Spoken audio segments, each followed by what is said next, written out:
Hi! Welcome to this part of my review featuring the Weird Frontiers RPG. If you haven't seen the other parts of my review featuring this Weird West role-playing game in the style of dungeon crawl classics, please check out the playlist in the description below. This time we are going to talk about the gun deck, damage, boons and hexes. Let's start with the gun deck. Each player with a character that carries a firearm should have a standard deck of playing cards, jokers included. Each time you fire your weapon, you're going to flip a card. Most of the results are going to be normal, that is, you are either going to hit or miss according to the roll of the die, but in some cases, you may end up getting some positive or negative things. For example, if you flip a black or red suited face card, you are going to get a positive modifier to your attack roll, depending on the result. Maybe you obtained a jack, a queen, or a king. You obtain a different modifier depending on the card. But if you draw an ace or an 8, based on the ominous aces and 8s, this is the last hand of cards that Wild Bill Hickok was grasping when he got shot from behind and died. This is going to result in a negative thing. You are going to roll immediately on the firearm fumble chart. If you flip a red joker, this is an automatic critical hit, and you receive 1d3 boon tokens.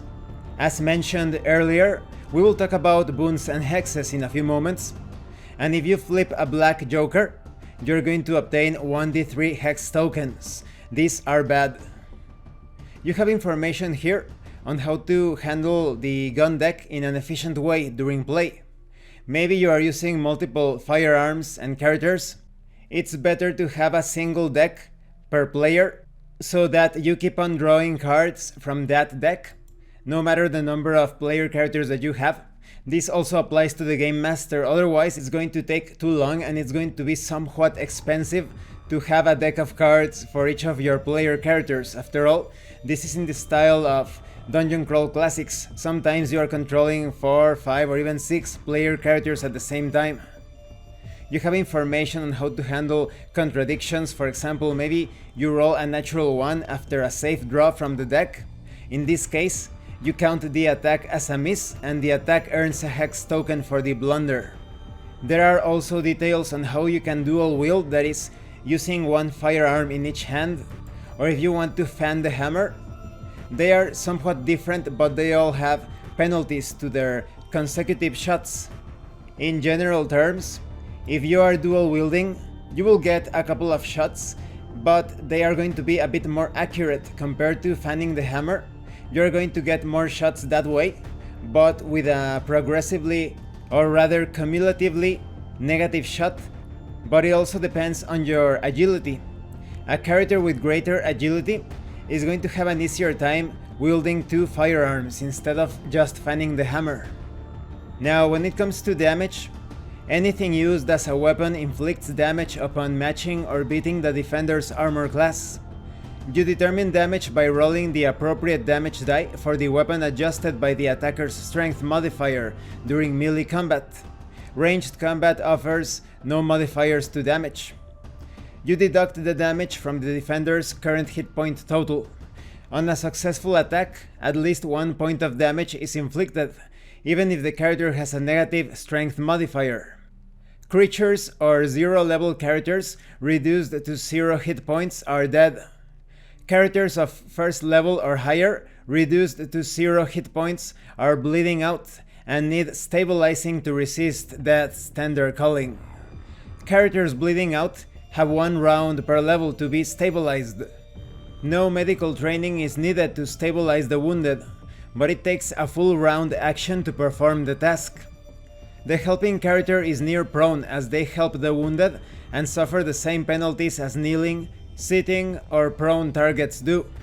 The downed character is revived at 1 hit point and is no longer bleeding out, but suffers a heavy penalty to all rolls for the next hour. Characters bleeding out have 1 last means to avoid suffering permanent death. Should the body of the slain be found within 1 hour of bleeding out, passing a luck check means that the character has miraculously cheated death. The character regains consciousness with 1 hit point and a heavy penalty to all rolls for the next round. Additionally, surviving a roll the body check leaves the character with a permanent wound related to the attack and a permanent -1 reduction to either strength, agility, or stamina. You roll 1d3 to determine this. Characters will heal from normal wounds at the rate of 1 hit point per level each night of rest they receive. Hanging your hat on the bedpost for a good long rest gives wounds proper time to heal, and you obtain more hit points per level for each full day of bed rest this way. Characters under a doctor's care receive the benefit of having access to advanced care, giving the character a better chance to recover from wounds normally considered fatal or permanent to the injured. Characters will obviously heal more hit points this way, and if you have suffered ability point damage, this can also be recovered through rest, but they are a bit more slow to regenerate. Now, when it comes to boons and hexes, they offer an additional mechanic to the standard luck mechanic found in the rules of Dungeon Crawl Classics, adding an element of ongoing fun for both players and judges alike, and I would say tactical depth. This is recommended for player characters only. When it comes to boons, this represents the favor of Lady Luck. Every time you roll a natural 20, you obtain a boon. You could use poker chips to represent boons and hexes as well. When it comes to boons, you can spend them for bonuses, modifiers, rerolls in your favor of course, and you can also spend them to remove hexes. And what are hexes? They represent the attention of Lady Calamity. Every time you roll a natural 1, you get a hex point. Now this also works in skill checks. For example, in the case of boons, if you roll a 1 when making some sort of skill or task check, you obtain a boon as well. And in the case of hexes, if you roll a 20 during a skill check, you obtain a hex. Each hex applies a cumulative penalty to all sorts of checks, so you better get rid of those hexes even if you have to spend boons, because otherwise you're going to be rolling too low all the time. And this concludes this part of the review. In the next part we are going to talk about fear, madness, and general rules. There is a lot of tactical depth and potential grittiness to this game. When it comes to the gun deck, you have to keep in mind that sometimes firearms do fail, they are not perfect, and there could be some surprising, fortunate and unfortunate results. When it comes to damage, it is important to take good care of your character's health. Make camp and rest when possible, and do not give up on a character just because it seems that he or she has died. Roll over the body, maybe they have survived, and although they will come back with a heavy penalty, the alternative is far worse. Concerning boons and hexes, this introduces an interesting resource management mechanic to the game.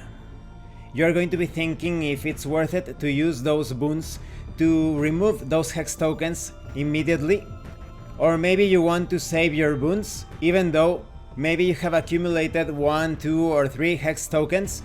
Instead of cleansing or removing those hex tokens immediately, maybe you want to save that boon for that specific moment when a reroll could result in the death or salvation of your player character. Thank you for watching this part of the review. If you have any comments or questions, please let me know.